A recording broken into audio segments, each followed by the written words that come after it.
Macabre Cast. The devil's on the loose and he's dancing with the mummy. Doc Mark and Chorus, the little mummy, here to bring you another episode of Macabre Cast, where we'll be dropping R's where they belong and adding them where they don't.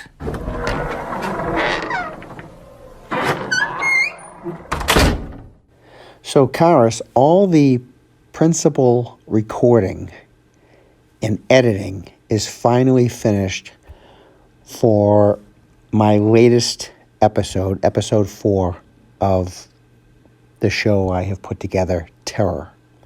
It's Terror, episode 4. Everything happens for a reason. Now all that's left is I have to send it off to the copyright. That takes a couple of months, and then it will be available for purchase on iTunes. 99 cents. And you get the latest episode of Terror. Oh, I see we're charging people for your stories now. Well, I mean, the first 3 episodes, people can listen to for free on the YouTube channel, Dark Mark's YouTube channel.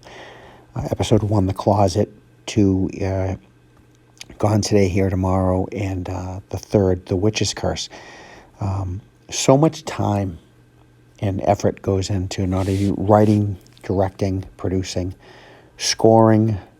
I have to trick my family into acting in these so I can get them done. No kidding. I think they have a good time doing it, and they seem to enjoy it, and they're all excellent. I couldn't ask for better actors. And 99 cents to own a copy is hardly asking much. I'm not doing this to actually make money. It's just to put it out there legitimately and have it copywritten. I understand. I'm only kidding with you. I don't think you're a worsifer. My mother used to always say, everything happens for a reason. That's where I get the title. And I credit her somewhere in the film where someone talks about a friend of theirs who has passed on named Ruthie Bisson. But generally the story is about a Martin Hassan who actually dies for a brief time and comes back and has a second chance. And I don't want to say too much more because I don't want to give it away. But yes, hopefully soon when the copyright's done in a couple of months, Terror, episode 4, Everything Happens for a Reason. Well, is it a film or is it a radio drama? It's a radio drama. I said film by mistake. My bad. Let's move on, shall we? Horror Chat Matt's on the line. I've got him all fired up about books. Horror books when he was a kid.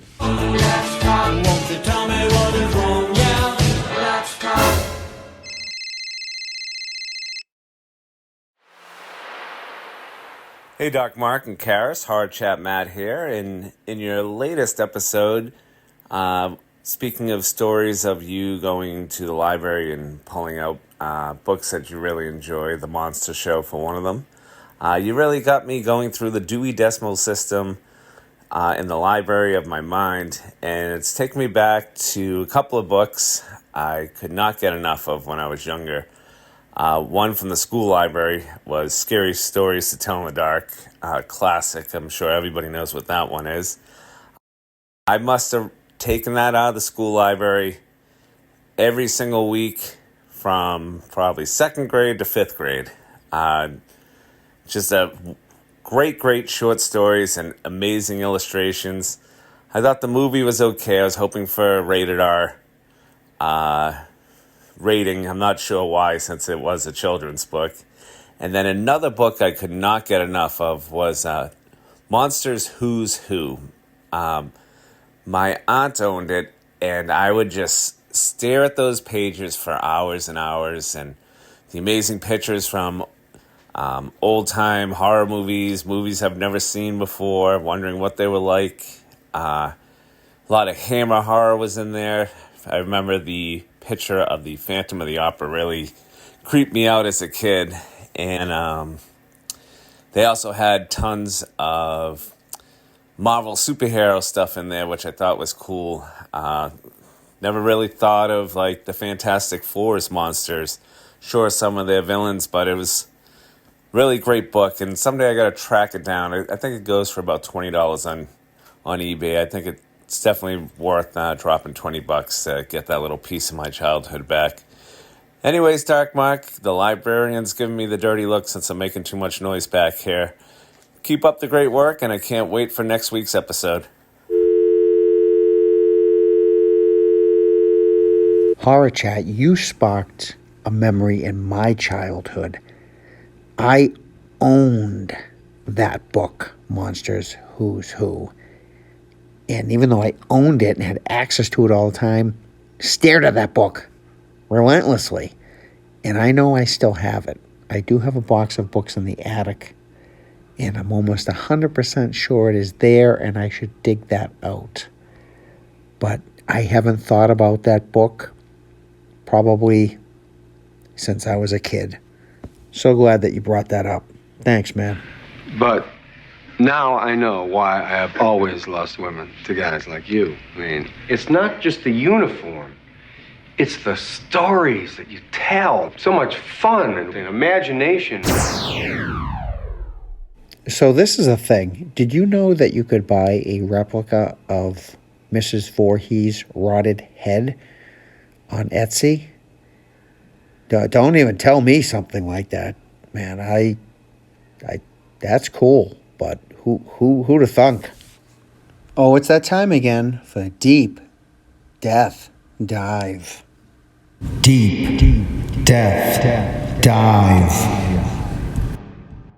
Tonight's Deep Death Dive is Frankenstein Meets the Wolfman from 1943 with Lon Chaney and Bela Lugosi. This is actually a sequel to two different films. It's a direct sequel from The Wolfman and a sequel from Ghost of Frankenstein.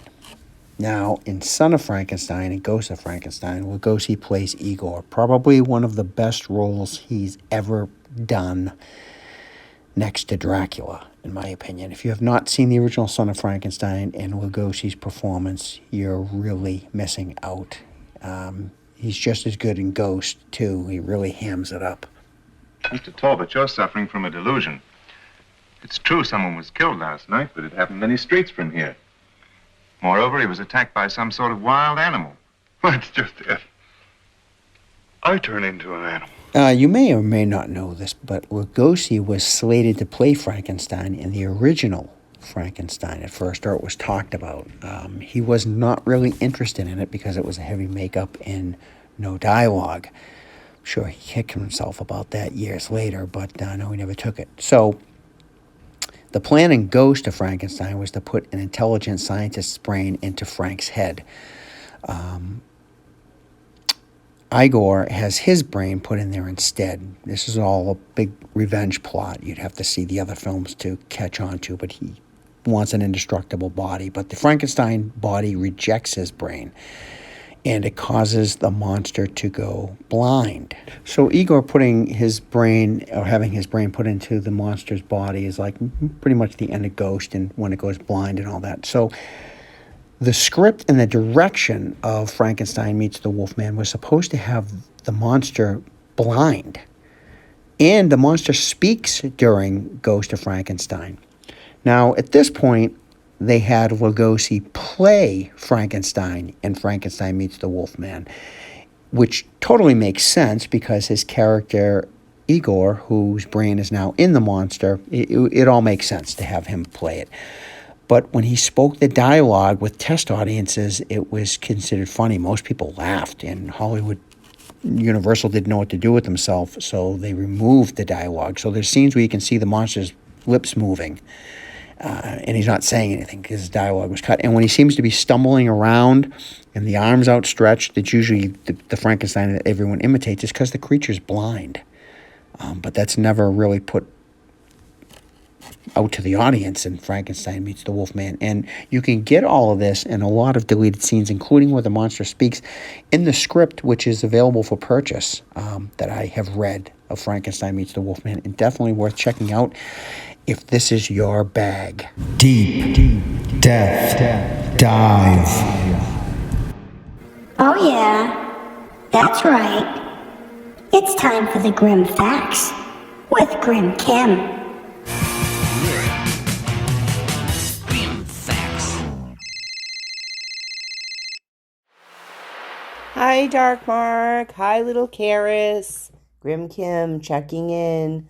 I was just giggling madly listening to last episode because it's just everything about it just is delightful to me. And the whole synopsis behind the song originally made and recorded for the movie. Oh, I love the Death Deep Dive. I think that's what you're calling it. Oh, I love it. And the song is actually stuck in my head still. I just love that, Mark. I'll have to give some thought on what I could contribute in that way. What I want to say is, what I like about Macabre Cast is, really, anything goes. Any medium you may want to discuss, or all things macabre, seem fair topic, and I appreciate that a lot. We were having a conversation offline. I'm trying to finish A Stranger Calls Back. I haven't, so I wanted to check in because I have to go out and pretend I'm a real human in the real world for a few hours, so I don't want to miss the deadline. These are my thoughts so far. The opening scene, it just went on and on, but I did enjoy it. I'm talking about the sequel right now. What I do when I watch any movie these days, of course, immediately go look up their ages. Carol Kane was 31 in the movie. Charles Durning was 60, which was a relief yet alarming too. I mean, me and you, Mark, we're only 5 years off from that. However, Carol, she looked younger in the second movie than she did the first movie. She had the curly hair going on, and anyway, she looked fantastic. The other thing I want to say is nobody flippin' dressed like that in 83. The character herself, it's like the haircut they gave her, the hairstyle, the clothing. I'm looking at her going, she would not have fit into any stereotypical group. Not only that, no one except a parochial school student would have...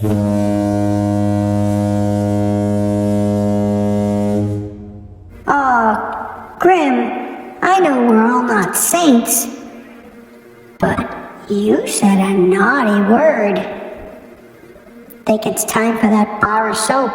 Oh, nobody dressed like that. That's all I have to say about that.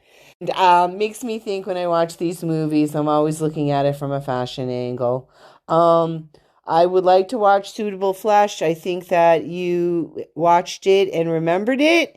To recommend it, and it's been recommended to me by Scary Larry as well, but I haven't watched it, but I would like to cue that up. I am also about to rewatch the original Stranger When a Stranger Calls, and it's only been a year or so. I really enjoy that movie. So anyway, let me wrap it up. I love it. I love the song history. It's just, and you're giving it the backstory. Yeah, right on with that, Mark. I agree. All right. I'll talk to you later. Let me go put on my human skin and pretend I'm real. Bye. As always, Grim Kim, thank you.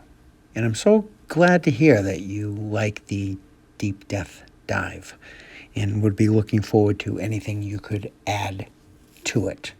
I think everyone's also waiting for those trivia questions, but no rush. And you said 1983 in Stranger Calls Back. The movie came out in 1993. That could be when it's supposedly taking place. But not 100% sure because I don't think the movie ever says what year it is. Except that there is a 5-year jump at one point, but we don't know from where.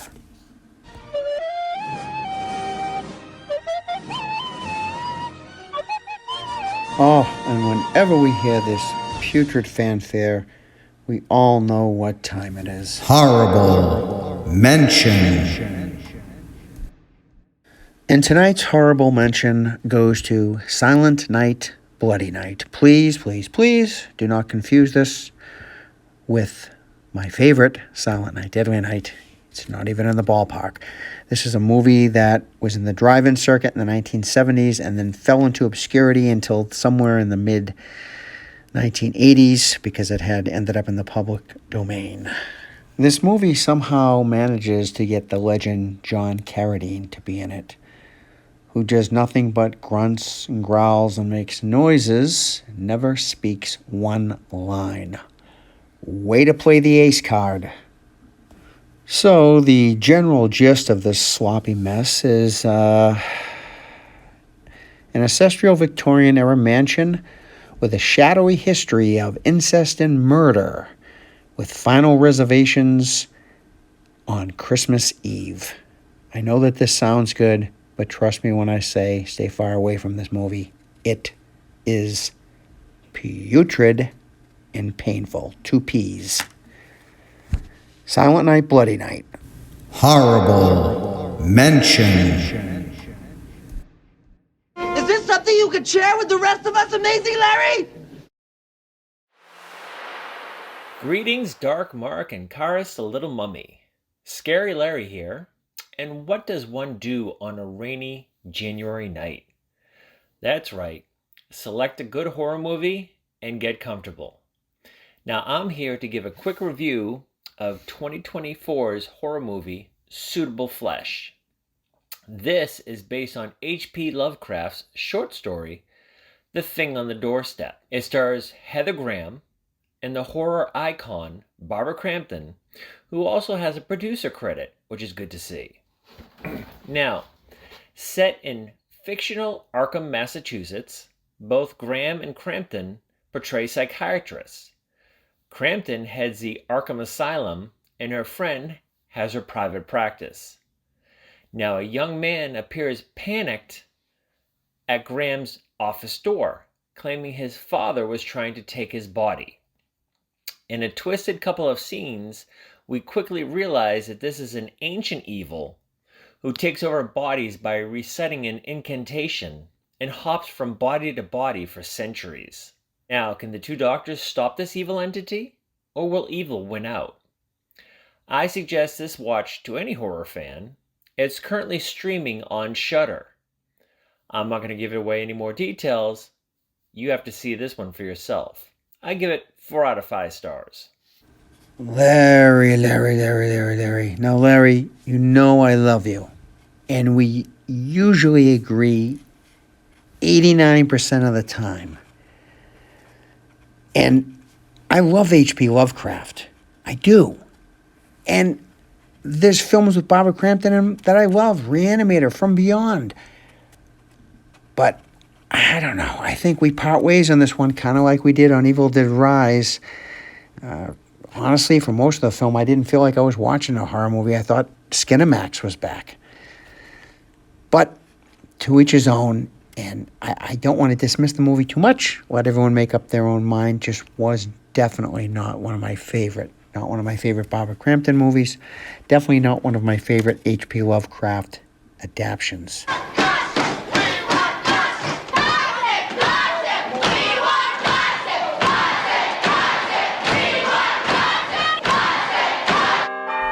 Until next time, stay on the road, keep clear of the moors, and beware the moon. But most of all, be good to yourself. This is Dark Mark, signing off. See you soon. This is a Macabre Theater production.